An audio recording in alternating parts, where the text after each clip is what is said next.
ओम नमः शिवाय। मैं सर्वेश कुमार सिंह चंचल। हाथ में बनने वाले विशिष्ट योगों में एक सबसे महत्वपूर्ण योग भी होता है न्यायाधीश योग।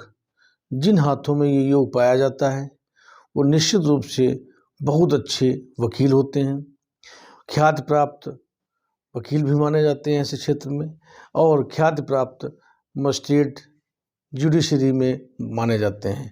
अर्थात न्याय करने में उनका कोई सानी नहीं होता। उनके अंदर कुछ विलक्षण लक्षण होते हैं जो विशिष्ट कारकों के द्वारा, विशिष्ट लक्षणों के द्वारा अपने व्यक्तित्व में कुछ विशेष परिवर्तन लाते हैं और विशेष उपलब्धियां प्राप्त करते हैं। वो लक्षण उनके व्यक्तित्व में कैसे परिवर्तन लाते हैं उनके बारे में आज विश्लेषण करेंगे। ये हाथ जो मैंने बनाया है ये पूरा एक मॉडल है। न्यायाधीश या न्याय संबंधी कार्य क्षेत्र में जो लोग संबद्ध हैं उनके हाथ में ऐसा ही हाथ का उनके खाका होता है, ऐसा ही डिजाइन होता है हाथ का, और इस हाथ के डिजाइन को उनसे मैच करके हमने बनाया है। इसमें खास तौर से हम अगर अवलोकन करें तो सबसे पहले हम देखते हैं बृहस्पति क्षेत्र। बृहस्पति क्षेत्र बुद्धि और न्याय का कारक ग्रह माना जाता है, और दूसरा शनि। ये दो ग्रह जो हैं, जिस व्यक्ति के, जिस जातक के हाथ में पुष्ट और निर्दोष होंगे उसके अंदर न्याय करने की अद्भुत क्षमता होती है। वो निष्पक्ष न्याय करने की शक्ति रखता है और अपने जीवन में न्यायाधीश न होकर भी या न्याय के क्षेत्र में न होकर भी सामाजिक जीवन में भी वो अपने जीवन में न्याय संबंधी क्षेत्रों में हमेशा निष्पक्ष न्याय करता है। ये लक्षण पाया जाता है। प्रारंभ करते हैं बृहस्पति क्षेत्र से।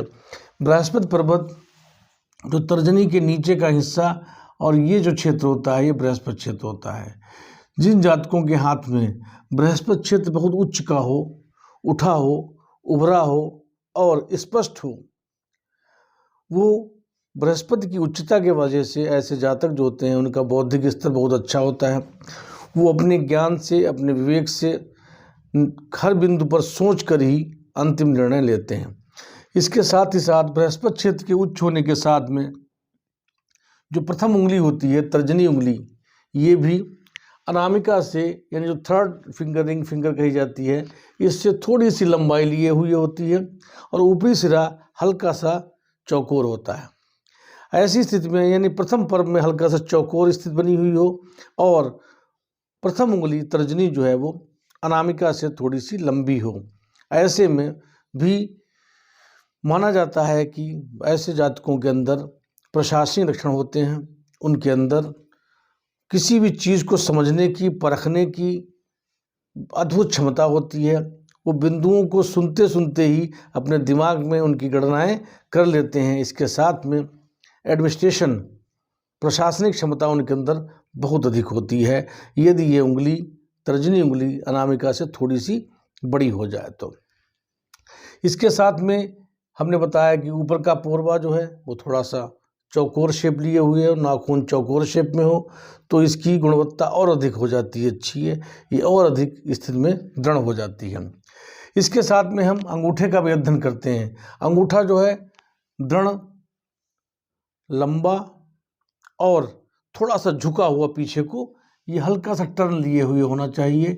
ये हमने बताया था 15 से 20 डिग्री का जो डिफरेंस हो ये होना चाहिए, ज़्यादा नहीं डिफरेंस होना चाहिए। डिफरेंस 15 डिग्री से 20 डिग्री का डिफरेंस अंगूठे में व्यक्तित्व में और अधिक निखार ला देता है।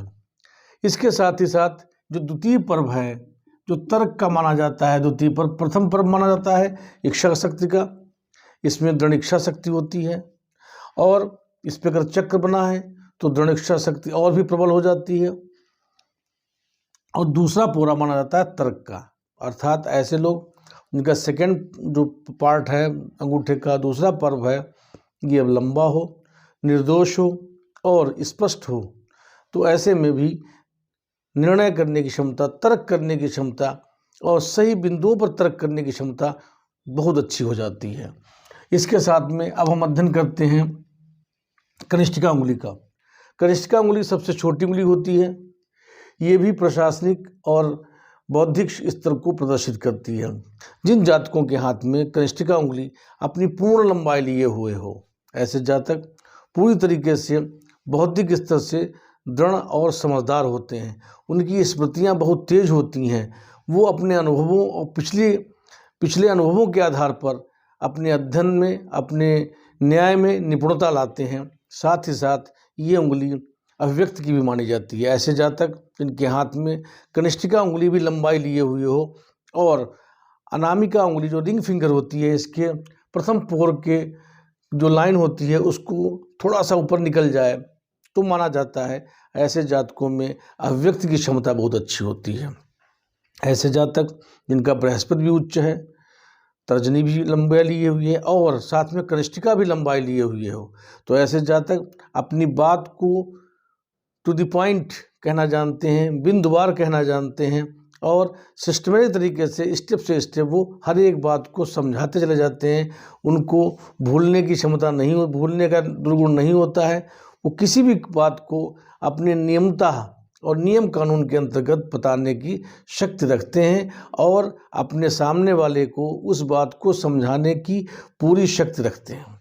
अर्थात कनिष्ठिका उंगली का लंबा होना व्यक्ति की बौद्धिक क्षमता, स्मृतियाँ, अनुभव और ज्ञान का एक महत्वपूर्ण कारक ग्रह माना गया है।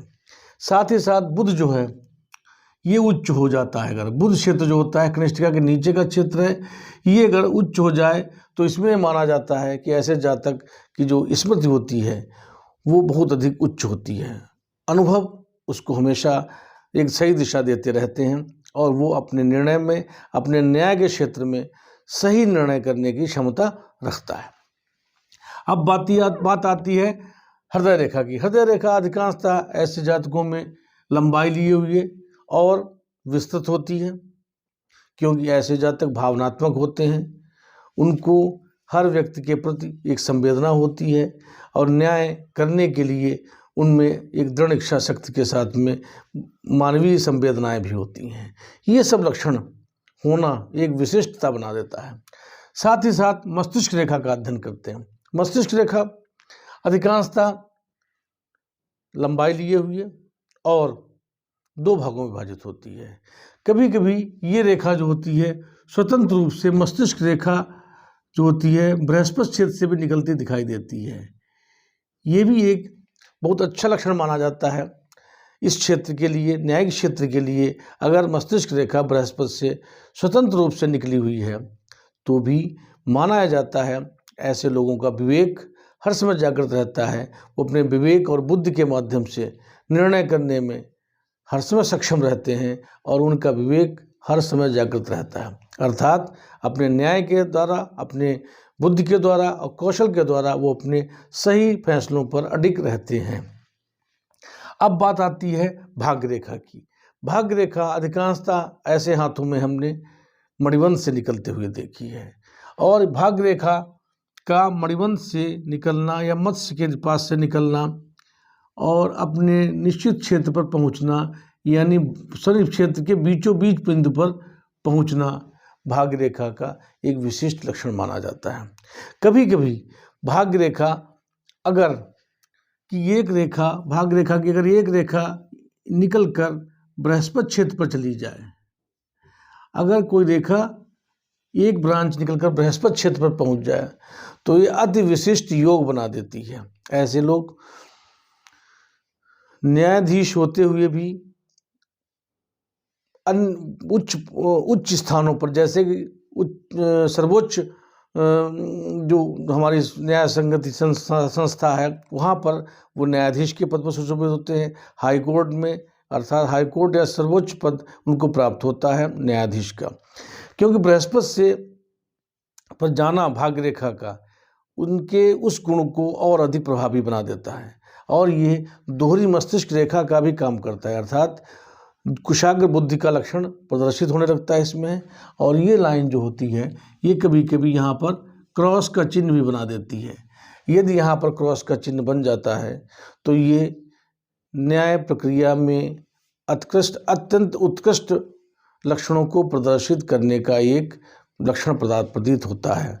और क्रॉस का बनना बौद्धिक क्षमता के साथ में ऐसे लोग अपने न्याय के साथ में एक ऐसी सीख भी देते हैं जो समाज के लिए बहुत उपयोगी होती है और एक नज़ीर बनती है समाज के लिए, समाज को सुधारने के लिए। अर्थात किसी के हाथ में ये सब लक्षण उपस्थित हैं और साथ में बृहस्पति क्षेत्र पर क्रॉस का भी निशान है, तो ये अति विशिष्ट माना जाता है और जीवन में ये एक नज़ीर पेश करता है जीवन की सफलता के लिए और लोगों के समाज के मार्गदर्शन में एक अहम भूमिका निभाते हैं ऐसे लोग। साथ ही साथ यदि सूर्य रेखा भी अपने उच्च स्थान पर पहुंच गई है तो ये माना जाता है कि ऐसे लोग समाज में न्याय के क्षेत्र में ही नहीं, समाज में भी वो गरिमामय स्थान प्राप्त करते हैं। लोग उनको विशेष सम्मान की दृष्टि से देखते हैं और उनका आदर करते हैं। अर्थात सूर्य क्षेत्र पर लाइन का आना, सूर्य रेखा का आना, भाग्य रेखा का आना, भाग्य रेखा का बृहस्पति पहुंचना, ये तीनों लक्षण कार्य क्षेत्र में कुशलता के साथ में पद प्रतिष्ठा और सम्मान को भी वृद्धि करते हैं। निश्चित रूप से ऐसे लोग सफल न्यायाधीश होते हैं और अपने उच्च पद को सुशोभित होते हैं। इसके साथ ही हाथ का जो रंग है वो थोड़ा सा गुलाबीपन लिए हुए हो और लाइंस स्पष्ट और निर्दोष हो, उसमें किसी प्रकार का कहीं पर भी कोई क्रॉस चिन्ह या न बना हो।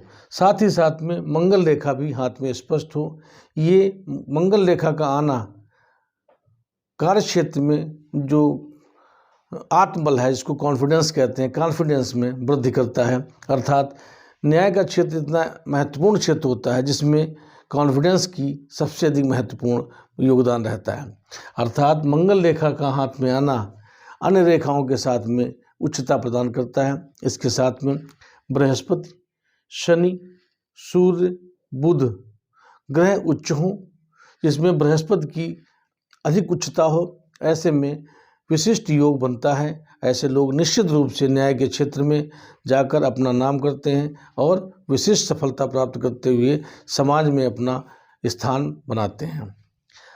आपको कोई परामर्श करना हो तो आप हमारे संपर्क कर सकते हैं हमारे व्हाट्सएप नंबर से, और आपको हमारा वीडियो अच्छा लगा हो तो आप लाइक करिए, सब्सक्राइब करिए और अपने फ्रेंड्स और फैमिली के साथ शेयर करिए। थैंक्स।